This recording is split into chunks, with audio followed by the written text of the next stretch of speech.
AI technology আসছে না, তাকে কোরআনের সবগুলো তথ্য দিয়েছে। এই যে আমি যে তথ্যগুলো দিলাম এরকম তথ্যগুলো দিয়েছে, দিয়ে বলছে যে তোমার মতো বুদ্ধিমান যে তুমি এখন ক্যালকুলেশন করে বলো যে এইরকম কোরআন শরীফের মতো একটা বই যদি সব মানুষজন মিলে একসাথে চেষ্টা করে কতদিনে বানাইতে পারবে, তোমার একটা আইডিয়া কি? তা সে সবগুলো ক্যালকুলেশন করে করে করে করে যে সংখ্যাটা দিছে এটা শুনলে তো আপনি মানে মিলাইতে পারবেন। আমি আপনাকে তারপর একটা আইডিয়া দিই। 1,00,00,000,000,000 বছর, বুঝেন নাই? মনে করেন যে আপনার 100 বছর, 1000 বছর, 10,000 বছর, 1,00,000 বছর, 10,00,000 বছর, 1 কোটি বছর, এরকম করে 10 কোটি বছর, 100 কোটি বছর, 1000 কোটি বছর, 10,000 কোটি বছর, 1,00,000 কোটি বছর। 1,00,000 কোটি বছরকে বলে হচ্ছে 1 ট্রিলিয়ন, 1,00,000 কোটি। এইরকম 10 লক্ষ মানে এইরকম 10 মিলিয়ন 1,00,000 কোটি লাগবে, মাথার মধ্যে ঢুকবে না। তারপরে সে লিখে দিয়েছে এটা মানুষের পক্ষে বানানো অসম্ভব। আমি এই কথাটা কেন বলি সেটাকে বুঝতে হবে। কোরআন যে আল্লাহ বানিয়েছে এটা যখন আপনি বুঝবেন, তারপরে ওর নিয়মগুলো যখন আপনি ফলো করবেন তখন মজাটা পাবেন। কিরকম দেখেন, নামাজের মধ্যে আমরা সূরা ফাতিহা সবাই পড়ি না? কথা বলেন না কেন, সূরা ফাতিহা পড়ি না? প্রত্যেকটা অধ্যায়ের একটা সূরা ফাতিহা আছে। যে ভাই এটা আবার কেমন কথা? আপনি যখন প্রত্যেকটা অধ্যায় পড়তে যাবেন, একটা চ্যাপ্টার, ওই চ্যাপ্টারের সবচেয়ে সূরা ফাতিহা মানে ওই চ্যাপ্টারের সারাংশ। প্রত্যেকটা চ্যাপ্টারের 15-20% অংশ আছে, যেই অংশটা হচ্ছে সবচেয়ে দরকারি সেইটা আগে পড়ে ফেলবেন এবং ওই 15-20% অংশ বারবার বারবার রিভাইজ করবেন। আর বাকি যে 80-85% অংশ আছে সেইখান থেকে প্রশ্ন হঠাৎ করে আসে, সেইটা মাঝে মধ্যে অল্প অল্প করে পড়বেন এবং 15-20% যেইখান থেকে প্রশ্নটা হবে সেইটা বারবার রিভিশন দিবেন। কতবার রিভিশন দিবেন একটা ফর্মুলা শিখাই দিই। প্রথম যেই পড়লেন প্রত্যেক ঘন্টায় তো 2-3-5 মিনিট রিভিশন, রাতে ঘুমানোর আগে রিভিশন। তার মানে আজকে পড়ছেন 1 নম্বর দিন, আজকে রাতে ঘুমানোর আগে রিভিশন দিয়েছেন। তারপরের দিন সকালে ঘুম থেকে উঠে একবার রিভিশন দিবেন একটু 10-5 মিনিট। 2 নম্বর দিন গেল, 3 নম্বর দিনে রাতে ঘুমানোর আগে রিভিশন দিবেন। তারপরে 7 নম্বর দিনে রিভিশন দিবেন, তারপরে 14 নম্বর দিনে রিভিশন দিবেন। তাহলে বলেন তো প্রথমে 1 নম্বর দিন, তারপরে কয় নম্বর দিন? কথা কন না কেন? 3 নম্বর, তারপরে 7, তারপরে 14। তার মানে 1 নম্বর দিনের রিভিশন, 3 নম্বর দিনের রিভিশন, 7 নম্বর দিনের রিভিশন, 14 নম্বর দিনের রিভিশন।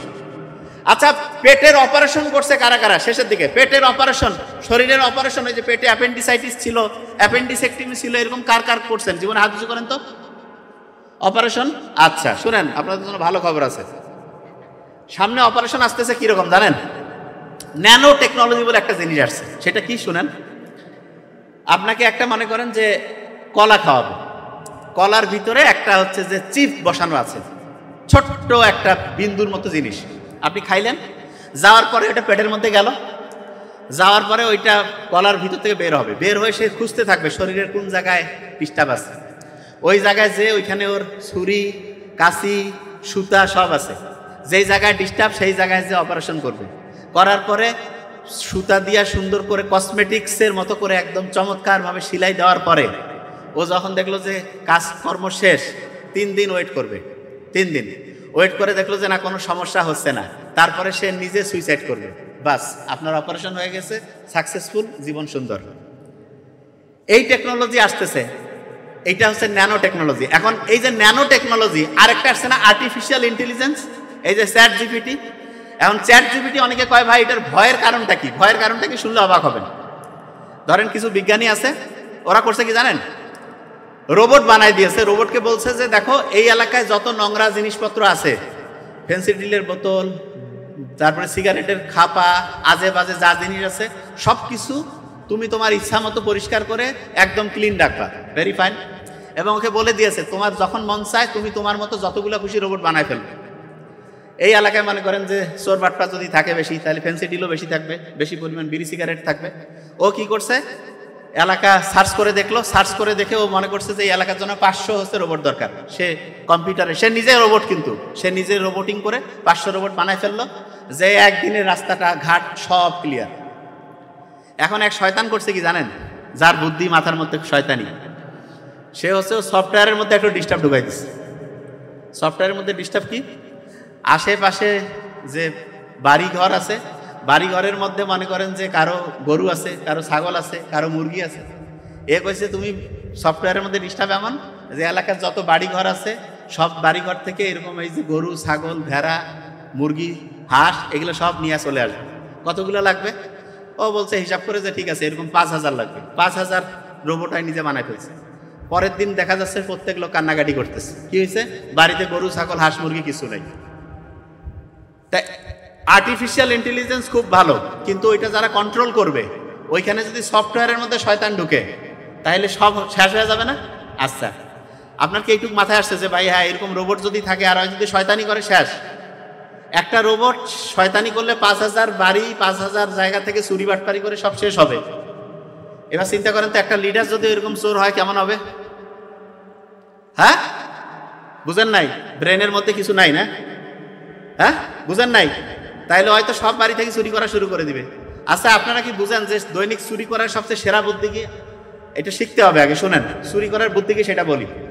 ধরেন যে আপনি কৃষক, শোনেন মন দিয়া, কৃষক আপনি আবাদ করছেন, আপনি ওই জিনিসটা বিক্রি করতে পারতেছেন না, কম দামে দিয়ে দিলেন, সিন্ডিকেট বানাই দিল, চাউলের ব্যবসায়ীদেরকে বললো যে চাউল কয় টাকা দিয়ে কিনছো? কয় 30 টাকা। কয় 40 টাকা না 50 করো। বলছে স্যার আমরা তো 40 করতে আসছি। কছে আরে বাবা তুমি 50 করো, 10 টাকা করে আমাকে দাও। তাহলে আপনি বাড়িতে ভাত খাচ্ছেন, টাকা কিন্তু চলে গেল ওই জায়গায়। বুঝতে পারেন কিছু? মূর্খ তো বাঙালি, যে এই এত পরিশ্রম করার পরও যে উন্নতি হইল না, টাকা যে থার্ড পার্টি খেয়ে ফেলতেছে, এটা কি বুঝতেছেন? বুঝেন নাই। সত্যি কথা বলতেছি আমি। আপনি মনে করেন একটা দোকানে বসে দোকানদারি করতেছেন, 4-5 ভাই মিলে চালান। এক ভাই যদি টাকা শুধু শ্বশুর বাড়ি, মানে জাস্ট বোঝার জন্য বলতেছি, বা অন্য জায়গায় মামুর বাড়ি যদি পাচার করে, আর যদি খালি ওইখান থেকে যতই বিক্রি হোক, দোকান কিছুদিন পর কি হয়ে যাবে? কবে যে ভাই দোকান তো হচ্ছে যে চলতেছে না, চলতেছে কিন্তু লাভ নাই। এই চুরিটা বন্ধ করার জন্য সৎ মানুষকে আনতে হবে। আপনারা তো মূর্খের মূর্খ।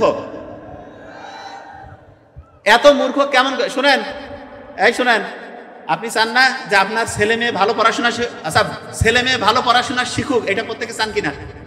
তা কিছু করেন না কেন? প্রত্যেকে চান? আচ্ছা ভেরি ফাইন। আব্বা আম্মা ছেলে মেয়ে অসুস্থ হইলে ভালো ট্রিটমেন্ট হোক, এটা কারা কারা চান? বুঝাচ্ছি এখনই। আচ্ছা, আপনার হঠাৎ করে বিপদ হয়েছে, আল্লাহ না করুক, আল্লাহ না করুক, আপনি যাতে ইসলামী ভাবে হচ্ছে যে টাকা পয়সা একটু হেল্প পান, বিপদ থেকে উদ্ধার হতে সহায়তা পান, এটা কে কে চান? আচ্ছা, এখন আপনি এই যে লিডার মানে কি সেটা বুঝেন না। লিডার মানে এমন কিছু না যে লম্বা হওয়া লাগবে, খুব হেভি কথা বলতে হবে, নো। লিডারের 1 নম্বর বৈশিষ্ট্য হচ্ছে সৎ হইতে হবে, চোর হওয়া যাবে না, সৎ। আর বাপ লিডার, বেটা লিডার, নাতি লিডার, এইটা হচ্ছে সবচেয়ে বড় বাটপারি লিডারশিপের। এগুলো সব ডিলিট করেন, সব ডিলিট। আপনার ভাগ্য আপনি নিজে চেঞ্জ করতে পারেন, বিশ্বাস করেন, আমি সত্যি কথা বলছি।